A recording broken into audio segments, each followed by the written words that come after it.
하나님과 자신과 타인에 대한 긍정, 사랑, 존중, 긍정, 사랑, 존중의 실천, 기쁨과 감사. 기쁨과 감사. 어떠한 상황과 환경에서도 계속 선택하셔야 되고요. 하나님과 자신과 타인에 대한 긍정, 사랑, 존중. 타인에 대한 긍정, 사랑, 존중이 안 되는 것은 내 자신에 대한 긍정, 사랑, 존중이 안 되기 때문이고, 내 자신에 대한 긍정, 사랑, 존중이 안 되는 것은 하나님에 대한 긍정, 사랑, 존중이 안 되기 때문입니다. 하나님과 자신과 타인, 차례대로 먼저 하나님에 대한 긍정, 사랑, 존중, 그리고 자신에 대한 긍정, 사랑, 존중, 그게 되어야지 타인에 대한 긍정, 사랑, 존중이 되고요. 기쁨과 감사. 오늘 또 주제가 기쁨인데, 인터넷 건강의학신문에 이런 기사가 나왔는데 제가 읽어드릴게요. 살면서 손절해야 하는 7가지 유형의 사람 해가지고 7가지를 쭉 나열했는데, 딱 읽어보니까 만약에 이게 사실이면 모두가 모두를 손절하고 홀로 살아야 될 것 같아요. 일단 읽어볼게요. 살면서 손절해야 하는 7가지 유형의 사람. 첫 번째가 끊임없이 비판만 하는 사람. 그리고 두 번째는 상대방의 길을 빨아먹는 사람. 세 번째는 항상 피해자인 척하는 사람. 네 번째는 나르시스트, 자기애가 심한 나르시스트. 다섯 번째가 약간 걸리더라고요. 다섯 번째가 뭐냐면 경청하지 않는 사람. 경청하지 않는 사람. 뇌과학자가 이런 말 한 적 있거든요. 뇌에 대해 연구하시는 분이. 이 세상에는 딱 두 종류의 사람만 있대요. 현재 말하고 있는 사람, 그리고 말할 준비를 하는 사람. 들으려는 사람 아무도 없고 딱 두 종류. 현재 말하고 있는 사람과 말하려고 준비하는 사람. 왜 사람들이 계속 말하고 싶어 하느냐? 말을 하면 할수록 쾌락, 중추, 신경의 자극을 받아서 계속 쾌락을 느낀다는 거예요. 그러니까 어떤 분들은 2시간 동안 전화로 얘기하고 상대방이 말을 하려니까 다 끊어버리는 거죠. 근데 그럴 수밖에 없는 게 결국 그 말하는 것을 통해서 어떻게 보면 스트레스를 푸는 거예요. 왜냐하면 말을 계속 하면 쾌감, 중추, 신경이 계속 자극이 돼서 한마디로 감각적인 거죠. 그래서 다섯 번째가 경청하지 않는 사람. 근데 이거에 자유로울 사람이 누가 있을까 생각이 들어서 여섯 번째가 매사에 비관적인 사람. 그리고 마지막 7번째가 자기밖에 모르는 사람. 제가 7가지를 얘기했는데 사실은 이 모든 것을 모든 사람들이 가지고 있습니다. 그런데 이게 안 좋다는 걸 알고 억압한 사람이 있고요. 그리고 제가 말씀드린 7명의 유형의 사람을 표출한 사람. 그 차이예요. 억압했느냐, 표출했느냐. 자, 억압한 사람이 이 표출한 사람한테 잘못됐다고 손가락질을 하는데 문제는 뭐예요? 자기는 그걸 억압한 상태인 거예요. 이 7가지 유형의 사람은 결국 결핍에서 나옵니다. 결핍에서 사람들은 그걸 억누르거나 표출하는데 이 7가지 유형의 사람은 그걸 표출한 죄밖에 없어요. 자, 그런데 이 결핍은 어디에서 나오는 것입니까? 어디에서 나오냐면 충만하지 못한다는 생각에서 나와요. 자, 저희가 항상 강조한 거 있잖아요. 우리는 하나님의 모든 충만함으로 충만합니다. 이게 바울이 정말 강조했던 거거든요. 우리는 이미 충만합니다. 근데 이거를 말씀은 그렇게 얘기하지만 이거를 우리가 받아들이지 못하는 거예요. 지적 동의에 머물러 있는 거죠. 받아들이지를 못하면 그 충만, 하나님의 모든 충만함으로 충만하다는 이 사실을 우리가 받아들이지 못하면 결핍이 오고 그 결핍에는 뭐가 없습니까? 기쁨과 감사, 평안이 없습니다. 왜냐하면 이 충만해서 오는 것이라고. 충만함을 우리가 인식하고 그걸 받아들였을 때 특별히 하나님의 충만함에서 무엇이 옵니까? 하나님을 보는 기쁨, 감사, 평안이 오는데 이것을 우리가 받아들이지 못하고 지적 동의에 머물러 있으면 결핍이 오고 결핍이 오면 결핍에 대한 집착과 두려움이 생기죠. 집착과 두려움이 생겼을 때 딱 두 종류입니다. 아까 그 7가지 유형처럼 그걸 표출하거나 아니면 억누르거나. 그래서 살면서 손질한 7가지 유형의 사람이 정말 이거라면 우리가 모두가 모두를 손절하고 홀로 살아야 된다는 거. 근데 그 가장 근본적인 원인은 결핍에 있고 결핍은 충만하지 못하다는 그 생각에서 오고 충만하지 못하는 생각에서 오는 결핍은 무엇을 없앱니까? 기쁨과 감사와 평안을 줄어들거나 없애게 됩니다. 충만, 기쁨, 감사, 평안은 항상 인식하시기 바랍니다. 나는 이미 하나님의 모든 충만함으로 충만합니다. 이건 영적으로는 사실입니다. 우리의 영은 완전하고 온전하고 이미 충만합니다. 이 인식에서 그리고 이걸 받아들임에서 정말 진정한 기쁨, 감사, 평안과 부요함과 하나님과 올바른 관계에 있다는 것은 의롭다는 의미를 그 영어 성경에서는 하나님과 올바른 관계에 있다라고 표현하거든요. 이것이 있을 때 하나님뿐만 아니라 사람들과 올바른 관계에 있을 수 있습니다. 그래서 항상 충만, 기쁨, 감사, 평안 항상 인식하시고 의식하시는 성도님들 되시기를 응원하고 축복합니다. 오늘 주제는 항상 주 안에서 기뻐하십시오. 빌립보서 4장 4절 말씀입니다. 짧지만 이 구절은 우리가 되어야 할 영적인 정체성의 실체를 드러내주고 있는 말씀입니다. 세 번역으로 한번 읽어보겠습니다. 주님 안에서 항상 기뻐하십시오. 다시 말합니다. 기뻐하십시오. 단순하지만 이 깊이가 있는 이 바울의 명령에서 바울은 우리가 상황에 상관없이 또는 환경에 상관없이 항상 기쁨으로 가득 찬 정체성, 뭐죠? 영입니다. 영에서 흘러나오는 이 삶을 살도록 우리를 부르고 있습니다. 이 기쁨은 우리의 상황이나 환경이 아니라 주님과의 관계 안에서 올바른 관계 안에 있는 우리의 정체성에서 비롯되는 것입니다. 자, 우리의 기쁨의 근원은 어디 있습니까? 우리의 기쁨의 근원. 바울의 이 기쁨의 권면 또는 이 명령은 우리의 경험이나 느낌 또는 세상적인 어떤 성공에 기초한 것이 아닙니다. 그것은 주님 안에 뿌리를 두고 있는 기쁨입니다. 즉 진정한 기쁨은 하나님을 아는 것, 그리고 그 하나님의 사랑에 대한 확신, 그리고 예수 그리스도 안에 있기 때문에 우리가 가질 수 있는 모든 하늘의 신령한 것과 공동 상속자로서 받은 하나님의 모든 하늘의 신령한 것과 보면 천국 앞으로의 영원한 소망에서 나오는 것입니다. 그래서 세상에서 반짝 기뻐하고 끝나는 그러한 종류의 기쁨이 아닙니다. 즉 우리의 기쁨은 피상적이지 않습니다. 우리의 기쁨은 깊고도 지속적이면서 삶의 모든 변화하는 상황과 환경을 초월하는 기쁨입니다. 감사도 마찬가지고요. 시편 16편 11절 같이 읽어보겠습니다. 주께서 생명의 길을 내게 보이시리니 주의 앞에는 충만한 기쁨이 있고 주의 오른쪽에는 영원한 즐거움이 있나이다. 이 충만한 주님의 기쁨과 즐거움이 이제는 어디에 있습니까? 우리의 충만한 영 안에 있습니다. 하나님의 임재 안에서, 하나님과 올바른 관계 가운데에서 우리의 충만한 영 안에 성령님이 계시고 그 성령님 안에 충만한 기쁨, 완전하고 영원한 즐거움이 있습니다. 인사이드 아웃이죠. 꺼내 써야 할 것, 꺼내서 우리가 누려야 할 것이 바로 이 기쁨입니다. 이 기쁨. 하나님 안에 있는 충만한 기쁨, 영원한 즐거움. 그래서 이 기쁨을 우리가 영으로 우리 혼을 바라볼 때 혼은 이 기쁨을 가지고 있지 못합니다. 혼은 피상적인 기쁨이죠. 일시적인 기쁨으로 기쁨 안에서 기능을 합니다.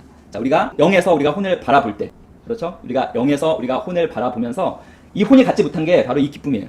충만한 기쁨, 영원한 즐거움.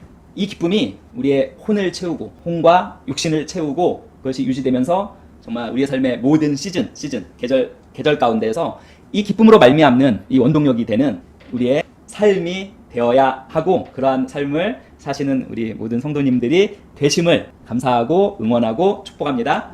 이것이 우리가 붙들고 우리 안에서 우리의 충만한 영 안에서 꺼냈어야 할 기쁨입니다. 자, 그리고 또 우리의 기쁨은 두 번째 뭐죠? 모든 상황에서의 기쁨입니다. 모든 상황과 환경에서의 기쁨입니다. 바울이 항상 기뻐하라고 우리를 향해 명령할 이 편지를 쓸 때는 어떠한 상황이었습니까? 감옥에 있었고 불확실하고 어려운 상황에 직면해 있었을 때였습니다. 결국에는 참수형을 당하게 되는 그 감옥에 있을 때였습니다. 그럼에도 불구하고 바울은 기뻐했고 동일하게 주위 사람들에게도 그렇게 하라고 격려했습니다. 그 이유는 무엇입니까? 이 기쁨, 이 충만한 기쁨과 영원한 즐거움은 결코 외부의 조건에 있지 않음을 또는 외부의 조건, 상황과 환경에 좌우되지 않음을 우리에게 분명히 가르쳐줍니다. 그래서 하박국처럼 하나님으로 말미암는 기쁨이 우리 안에 가득하면 이러한 고백이 있을 수밖에 없습니다.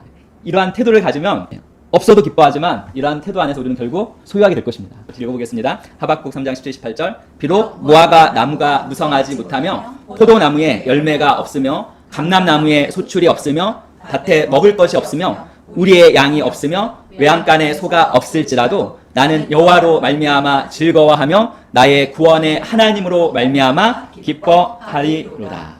우리가 어떤 상황이나 환경에 처하든지 우리는 그 주 하나님의 변하지 않는 온전하고 완전한 그 본성에 뿌리를 둔 충만한 기쁨, 영원한 즐거움을 선택할 수 있습니다. 꺼냈을 수 있고 이것을 선택해서 꺼냈을 수 있고 누릴 수가 있습니다. 근데 이 기쁨을 누리는 자에게 하나님께서는 반드시 뭘 주십니까?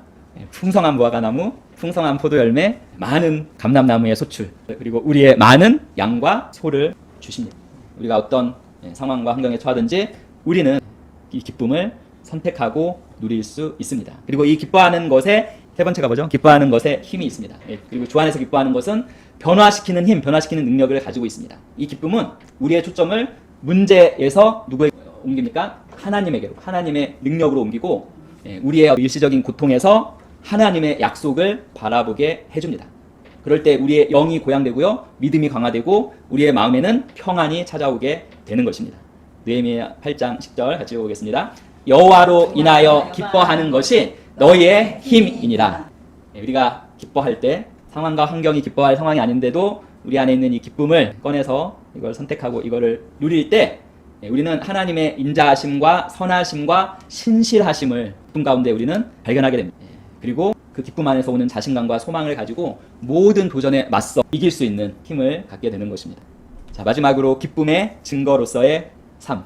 자, 주님 안에서 우리의 기쁨은 다른 사람들에게 어떻게 보면 강력한 증거가 됩니다. 복음을 전하지 않아도 우리가 이 기쁨과 특별히 감사 이 두 가지, 이 평안, 충만함으로 말미암는 기쁨과 감사, 평안의 이러한 모습 가운데 있으면 이 자체가 믿지 않는 사람들에게 강력한 증거가 됩니다. 특별히 오늘날 이게 좀 기후가 되게 이상하죠. 뭐 50, 60도까지 오르는 데가 있더라고요. 더운 나라들은. 한여름에 에어컨 없이 살 수 있었던 캐나다 같은 데는 갑자기 기온이 치솟아서 많은 분들 돌아가셨더라고요. 한여름에도 에어컨 없이도 선선하게 지낼 수 있는 지역이 갑자기 기온이 치솟으니까 어떻게 보면 이렇게 정말 불안한 세상이 되었죠. 어떻게 보면 앞으로의 그 소망이 보이지 않는 그 세상에서 우리의 이 기쁨, 하나님 안에서 발견되는 우리의 기쁨은 그 세상에게 영향을 줄 수 있는 기쁨이 됩니다. 우리가 이 기쁨으로 가득 차면 기쁨의 등대가 되어서 다른 사람들을 우리의 기쁨의 근원 대신 바로 예수 그리스도께로 인도하는 그러한 삶을 우리는 살 수가 있습니다. 언제? 우리가 기쁨을 선택하고 기쁨을 누릴 때.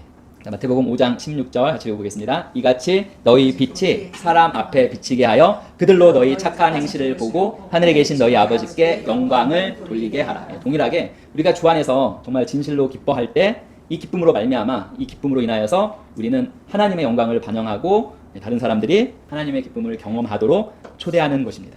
사랑하는 성도 여러분, 주 안에서 항상 기뻐하십시오라는 바울의 말씀을 정말 있는 그대로 실천하시기를 축복합니다.